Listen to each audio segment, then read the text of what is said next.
एक व्यापारी व्यापार करने के लिए एक शहर से दूसरे शहर जाता था। बीच में रेगिस्तान का कुछ इलाका पड़ता था। वह आदमी एक नेगेटिव सोच वाला इंसान था। हमेशा शिकायत करता रहता था कि मेरे पास ये नहीं है, वो नहीं है, इसकी कमी है, उसकी कमी है। एक दिन वह रेगिस्तान में से गुजर रहा था, तभी उसकी पानी की बोतल खाली हो जाती है। उसे बड़ी जोर की प्यास लगती है, लेकिन रेगिस्तान में पानी ना मिलने की वजह से उसे बहुत गुस्सा आता है और बोलता है कि कितना खराब जगह है, ना कोई पेड़ ना पानी, रास्ता भी लंबा है, रेगिस्तान पार करना पड़ता है। तभी आसमान की तरफ देख करके कहता है कि भगवान, ये कैसा जगह बना दी है आपने। अगर मेरे पास में बहुत सारा पानी होता, बहुत सारे संसाधन होते, तो इस जगह पर हरियाली कर देता, बहुत सारा पेड़ लगा देता। वह आदमी ऊपर देखकर ये सब बातें कह रहा होता है और ऐसा लग रहा था कि जैसे ऊपर वाले से जवाब का प्रतीक्षा कर रहा हो कि भगवान कुछ कह दे। अब चमत्कार ये हुआ कि वह जैसे ही नीचे देखा, उसे अपने आंखों के सामने एक कुआं दिखाई दिया। वह पूरी तरह से घबरा गया, क्योंकि उसने कभी भी उस रेगिस्तान में कुआं नहीं देखा था। वह कुएं के पास पहुंचा और देखा कि कुआं पूरी तरह पानी से भरा हुआ है, परंतु वह आदमी नेगेटिव सोच वाला था और हमेशा शिकायत करता रहता था। और फिर से आसमान की तरफ देखते हुए बोला, भगवान, पानी से भरा हुआ कुआं तो दे दिया, लेकिन पानी निकालूंगा कैसे।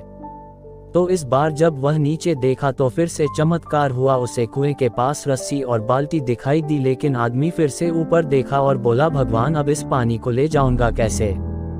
तभी उसको एहसास हुआ जैसे उसके पीछे कोई है। वह पीछे मुड़कर देखा तो एक ऊंट खड़ा हुआ होता है। वह पूरी तरह से घबरा गया, सोचने लगा कि ये तो सच में होने लग रहा है। मैं बातों बातों में कह तो दिया, अब मुझे यहाँ हरियाली करनी पड़ेगी और पेड़ लगाने की जिम्मेदारी लेनी पड़ेगी। आदमी को पानी से भरा हुआ कुआं मिल गया, बाल्टी और रस्सी मिल गई, पानी को ले जाने के लिए ऊंट भी मिल गया, सब कुछ मिल गया। अब वह आदमी सोच रहा था कि ये मैं बातों बातों में क्या बोल दिया, ये तो गड़बड़ हो गया। अब वह तेजी से दौड़कर भागने लगा। वह भाग रहा था, उस जिम्मेदारी से बच रहा था। तभी एक कागज उड़ते हुए आया और इसके शरीर से चिपक गया। उसने जब उस कागज को देखा तो उस पर लिखा हुआ था कि मैंने तुम्हें पानी दिया, कुआं दिया, रस्सी और बाल्टी दिया, पानी को ले जाने के लिए साधन दिया, फिर भी क्यों बचकर भाग रहे हो। उस आदमी को लगा कि मेरे साथ पता नहीं क्या हो रहा है।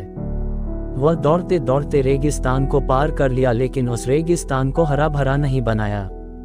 यह कहानी हमें सिखाती है कि हम में से बहुत सारे लोग ये कहते हैं कि बड़े स्कूल में पढ़ लिया होता या बड़े कॉलेज में चला गया होता तो ये कर लेता, अगर मेरे पास बहुत सारा पैसा होता तो ये कर लेता, मेरा बॉस मेरा साथ नहीं देता है, नहीं तो मैं पता नहीं क्या कर देता। हम हमेशा शिकायतें ढूंढा करते हैं, अपनी जिम्मेदारी से बचकर भाग रहे होते हैं। ये कहानी हमें सिखाती है कि लाइफ में हम जो कुछ भी कर रहे हैं 100% जिम्मेदारी हमारी है कि उस काम को बिना किसी शिकायत के पूरा करें। तो दूसरों पर दोष देना, उनकी गलतियां बताना बंद कीजिए, अपनी गलतियों को सुधारना शुरू कीजिए।